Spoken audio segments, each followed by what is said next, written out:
नमस्कार. तर चला आज आपण बनवायचा आहे व्हाईट सॉस पास्ता. एकदम सोपा, चवदार आणि मस्त. कधी तर असं आपण चिटिंग केली तर चालते बरं का. शक्यतो मी जास्त हे सॉस, पास्ता असले जास्त पदार्थ वापरत नाही. पण कधीतरी मुलीला खायला घातलं तरी काय नाही. पण असं नाही की महिन्याला मी 6 महिन्यातून किंवा वर्षातून हे बनवते बरं का. तर चला जास्त बडबड करत नाही. बऱ्याच जणांना आवडत नाही बडबड. पण हीच बडबड माझी ना व्हिडिओ व्हायरल करते, कारण मी एकदा बोलायला लागली की थांबतच नाही आहे बरं का. तर चला आपण आता पास्ता बनवूया.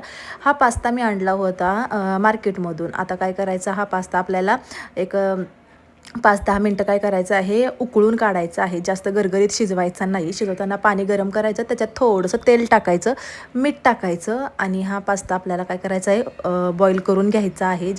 जास्त वेळ ठेवला तर तो आपण ज्यावेळी मिक्स करणार आहे त्यावेळी तुटू शकतो. म्हणून जास्त काय त्याला गरम पाण्यात ठेवायचा नाही आहे. त्यानंतर एक कढई ठेवायची आहे. कढईमध्ये आपल्याला सगळं बटर वगैरे वापरायचं आहे. तर बटर टाकायचं आहे तुमच्याकडे जेवढं असेल तेवढं. माझ्याकडे तर जास्त नव्हतं, पण मी आहे तेवढं छान असं बनवलं होतं. तर चला आधी आपण बटर छान वितळून घेऊया, बटर टाकूया आणि त्यानंतर आपल्याला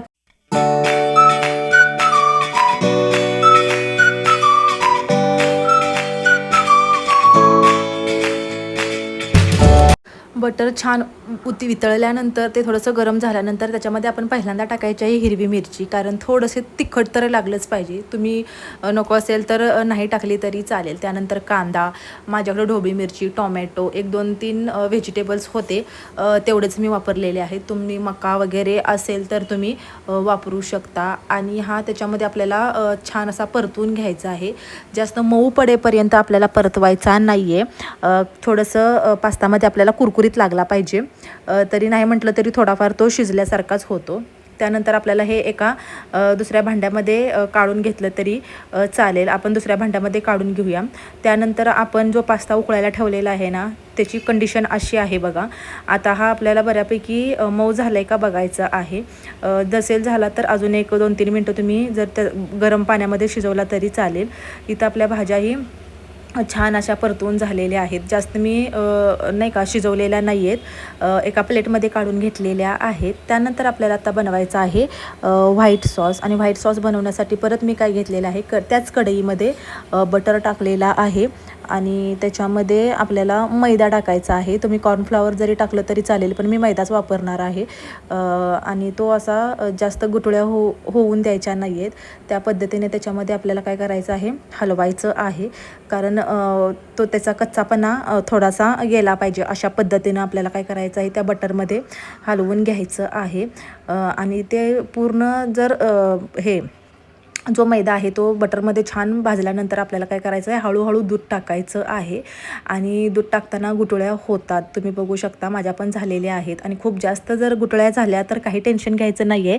त्या गुठळ्या झालेल्या आहे ना, त्या आपण मिक्सरवरून मस्तपैकी काढायचं आणि मग असं छान होतं. अजिबात गुठळ्या वगैरे राहत नाहीत. तुम्ही बघू शकता इथं मी पण मिक्सरवरूनच काढलेलं आहे. थोड्याशा गुठळ्या झाल्या आहे असं वाटलं तर, कारण थोडंफार ते होतंच. बऱ्याच जणांचे एक्सपर्ट लोक आहेत ना, त्यांचं होत नसतील, पण आपण माझ्या पिठलं करताना पण गुठळ्या होतातच आणि हे आत्ता पण झाल्या होत्या. पण काही टेन्शन घ्यायचं नाही आहे. त्याच्यानंतर मी त्याच्यामध्ये टाकला चीज होतं माझ्याकडं, ते चीज टाकलेलं आहे त्याच्यामध्ये वितळून घेत आहे. छान असं मेल्ट होतं आहे आणि वास पण खूप छान सुटला आहे बरं का ह्याच्यामध्ये. आणि आता आपण पुढची प्रोसेस बघूयात.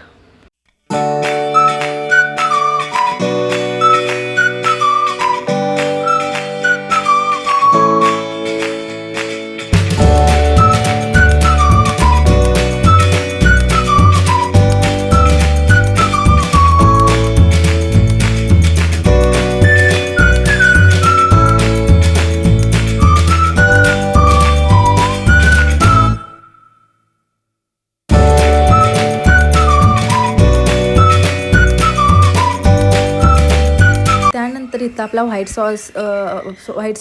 व्हाईट सॉस तयार झालेला आहे. त्याच्यामध्ये तुमच्याकडे ऑरिगॅनो असेल तर ते टाका, चिली फ्लेक्स असेल तर ते पण टाका. आणि त्यानंतर आपल्या ज्या भाज्या आपण परतवून घेतल्या होत्या ना, 2-3 होत्या त्या माझ्याकडे, त्या भाज्या मी आता छान त्याच्यामध्ये टाकून मिक्स करून घेणार आहे. तुम्ही बघू शकता स्ट्रक्चर इतकं सुंदर दिसत आहे ना, खूप छान दिसत आहे आणि मस्त असा वास पण सुटलेला आहे. तुम्हाला जर अजून तिखट हवं असेल तर स्टार्टिंगला तुम्ही मिरच्या टाकल्यात ना, त्याच्यात तुम्ही एक एक्स्ट्रा टाकू शकता, कारण हे जास्त तिखट लागत नाही. इथं आपला व्हाईट सॉस तयार झालेला आहे. त्याच्यामध्ये आता मी ॲड करणार आहे छान असा उकळलेला पास्ता आणि अशा पद्धतीने आपला हा बऱ्यापैकी प्रोसेस झालेली आहे. म्हणजे आता हे आपल्याला मिक्स करून घ्यायचं आहे. तुम्हाला कोथिंबीर टाकायची असेल तर टाकू शकता. फक्त लाल तिखट नका टाकू, कारण आपल्याला व्हाईट सॉस पास्ता करायचा आहे. त्यामुळं आता ही प्रोसेस छान अशी आपली झालेली आहे बऱ्यापैकी. तुम्ही पुढे बघाच व्हिडिओ शेवटपर्यंत आणि खूप छान दिसत होता बरं का, बघितलं तरीच तोंडाला पाणी सुटतं. तर तुम्ही हा व्हिडिओ कंटिन्यू करा.